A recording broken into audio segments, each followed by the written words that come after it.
Hi, good evening.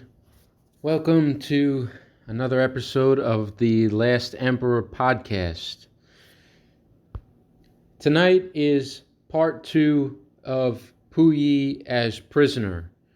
So, tonight I'm going to talk a little bit about Puyi's time in prison, and then I want to conclude what I think about this theme throughout the movie. So I think there's some really important things to say about what I think this movie was trying to show as far as him being a prisoner for most of his life and then able to rehabilitate himself. So let's start where we left off.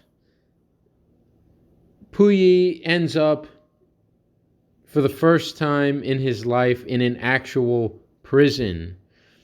Okay, so no longer is he the emperor of anything. He's no longer the emperor of China. He's no longer the emperor of the Forbidden City. He is no longer the ruler of Manchuria. He's lost all the palaces. He's lost almost all the staff. There is that one guy in the prison yard who ties his shoes when he's doing Tai Chi. Some people bow down to him, but for the most part, he's lost everything. He's treated as a war criminal in the prison. He's living in a cell. He doesn't seem to have any special perks. In fact, in some ways, being the emperor works against him. And he's imprisoned with people who were involved in various atrocities and things that went on in Manchuria. It's very demoralizing for him. He's being interrogated by a commandant at the prison. He's being called a war criminal by him.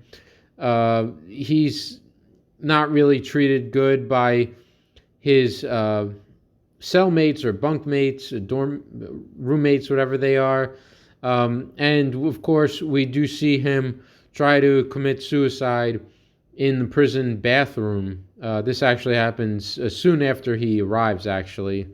But he's really hit a low point now, and he's in an actual prison, a walled compound meant for prisoners, and this is where his life has taken him. All his striving, all his ambitions for greatness, to rule, have ended up here.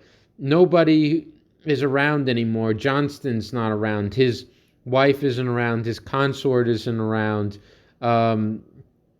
He's not left with any of these previous benefactors anymore. So he's on his own. He's hit rock bottom. And for the third time, he's in an actual walled prison and is a prisoner. So where does it go from here? Really can only go up from here. Trying to commit suicide in a prison after really failing at all his ambitions. And so that's what happens. There's a new benefactor, I'd call it, in the form of the prison governor, who takes an interest in him, in Puyi. He's reading Twilight in the Forbidden City. He's interested in him, and he helps to rehabilitate him. I talk about this in my review of the movie, and how he gets him to no longer to break this mentality that he's had, that has led him in many ways to this point in his life. This mentality that he's something special, that he's meant to rule, but without really any of the political skill that would be needed to rule. Puyi just really, and that's what it is really, just throughout his life as a child, as a teenager, as an adult, he never really learned how to wield power. He never really learned how to be an authority, despite all the titles he had, all the privileges he was born into, the absolute power. he would fall back into this dependence, and even in some ways he's falls back to that early on in the prison when he just accepts what the commandant who's interrogating him as a war criminal accuses him of. He just accepts all the accusations, and the governor uh, really tells him to only accept responsibility for what he did, and not to think of himself so much anymore as this person who's just should be entitled to greatness. He teaches him to throw away his entitlements and take charge of what he did, take charge of his life. And in some ways, we see this starting with him as a gardener.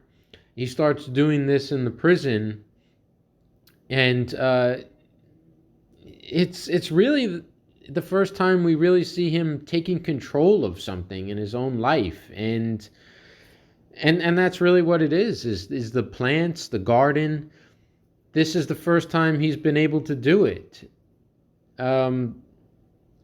and this really starts his redemption, as I talk about in the other video in my review of the movie. The governor, and really once we see this happen, that's when we see him leave prison, and the governor says to him, "I'm going to stay in prison longer than you." And this is really about him breaking away, not just from the physical walled compound of prison that he's lived in his entire life, or almost his entire life, but from the mentality which has kept him there. So that's really an important point, and he continues to be the gardener, and he continues to be the ordinary citizen, and so this kind of brings us to the conclusion about this, because in a lot of ways as a politician, he failed. He didn't succeed at any of his ambitions as a politician, and he lives the rest of his life as a gardener, just controlling inanimate objects, growing plants, growing vegetables, working at a greenhouse. But the movie tells us that, we can clearly see from his expressions and his demeanor that he's content with this. And he's learned to accept that he's not entitled to rule anymore. I think this is this is the story of a man. I don't know how true exactly this was in real life, but we're talking about the movie here. So it's a different, something I haven't seen in movies before, because really the hero figure, the protagonist, if you want to call him that, he learns his redemption. He doesn't succeed at the things he strove for in most of his life. He fails at them. And we see his redemption, his success at accepting that he can really just, maybe, I believe he got married in real life, and he worked as a gardener, as an ordinary citizen. And that's his triumph. That's how he was able to break out of the things that brought him so much suffering in life. So that's something to think about. And I want to go back into the idea of, how he ended up here, kind of just to conclude my thoughts about this theme. We see that he's born into this privilege and power, the absolute ruler of China, able to do anything he wants, pretty much, able to lord over his staff, So he's born into this, but he was a child. So he was, of course, like children are, he was dependent on those around him. And he never really, he didn't grow out of this dependence. He, he never developed the confidence to assert his own authority. And this constantly led him to uh, to be manipulated by those around him. I mean, when he meets Johnston, his tutor, he complains that the staff, the eunuchs, that they are always telling him what to do, what to think. So think about that. He's the absolute ruler, but they are telling him what to do, what to think. He doesn't have to care about what they think, what they want him to do. He is the emperor of China, even if as a figurehead, he was the emperor in the Forbidden City. So he sees himself already as their subject. He sees himself as imprisoned by those around him, as somebody who's submissive to their will. And there is a point as a teenager where we see him under the tutelage of Johnston, who's this benefactor, who's like the first real uh, good mentor in his life. We see him under his advice get married. He has a wife who supports him. He has his consort. He does have, in that way, he had something, I wouldn't say to rule over, but he had something where he's more in control, and he had support there. He had Johnston, he had his wife, who we see as beneficial figures at this time. And there looks like there is some growth. And then and we see how him leaving the Forbidden City is like a catalyst. And there's this chance for this chance for potential there, chance to pursue his ambitions, to pursue his ambitions for greatness, his ambitions to rule. He has still wealth. He has influence. There's the scene where we see somebody sees him at a party in Tianjin where he ends up living, and he says, I believe it's his wife or consort says, that's the emperor of China, or I believe the journalist says that. He's still seen as that by many people, and this is really his chance. He's out on his own, and there's that chance, that potential. It's really the first time in his life he has that. The eunuchs are gone. Their bad influence is no longer there. There's nobody pillaging from him at the same time. So it's just an unfortunate thing that he, at this point, on his own will, voluntarily, he falls under the influence of the Japanese. And we are led to believe that this should have been obvious, or at least he should have been more wary of them. From what I know, the Japanese, they had imperial ambitions at this time, and it didn't really seem like, from what I know about their history, that there was really the intention of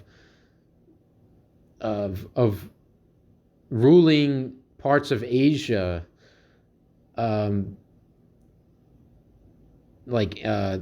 autonomously, like that they would be some kind of just distant overlords. That didn't seem to be their MO in the 1930s and 1940s. And we're told this by the movie, where his wife is worried about him. There's some really dark things going on in his compound. We clearly see that Mr. Amakazu, he's not a nice guy. He's not made to look like a nice guy. He's made to look very sinister. So he misses all these signs. He voluntarily walks into the same situation that he was born into. So he really doesn't learn. He doesn't learn how to extract himself from falling under the influence of people who want to use the privilege and power that he was born into for their own ends. Okay, because that's the Japanese need him as a puppet in Manchuria for their own imperial ambitions, and he's just blind to it. He's at the time, and he's dependent on them. They're the ones who gave him the job, but at the same time, we can see that he is, just as he was on paper, the authority in the Forbidden City.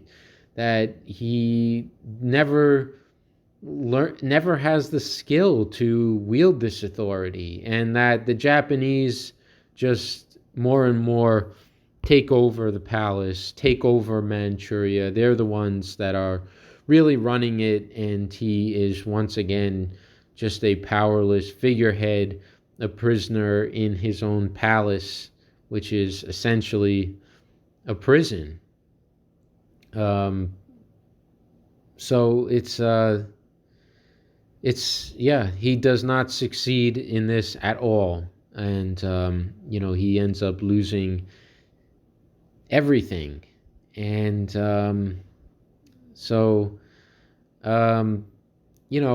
I think that's there is something there about this, that even with power and privilege, that it can be, you can really end up powerless, even if you're born into it, even if you're extremely wealthy. There are those that can seek to use it for their own means, and it's not a guarantee of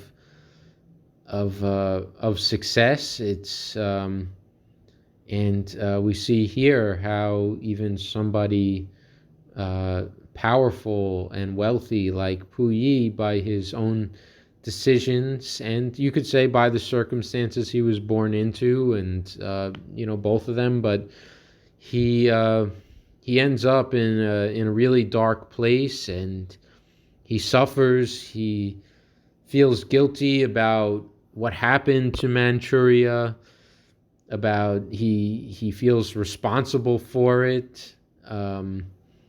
He's suicidal when he gets to the prison. He's really hit a low point. So that's where I wanted to end it, with this really fascinating theme in the movie, where basically the protagonist is he goes out on a mission and to do something, like many protagonists have done in many countless movies, novels, historical epics. He pursues something, he fails at it and fails at it again, but he succeeds by really not succeeding at what his ambition was. He doesn't end up the ruler. He ends up just a gardener, and that's where his success is. So something to think about. Really amazing, just amazing movie. I have some more things I want to talk about with this. I think I want to possibly go into more Johnston and the wife as benefactors, in kind of in his life. Possibly some other themes I might find in the movie. I think this is the most prominent theme here. This idea of prison. I think it's the most powerful in the movie. Um, so yeah. Once again, any comments you want to leave, questions for me, discussion, just leave them. If you like it, give a thumbs up so more people can see this. Subscribe to the podcast. I might start talking about other movies, other content, basically anything I want to talk about. So, with that, have a good night, and I'll get back to you guys soon. Bye.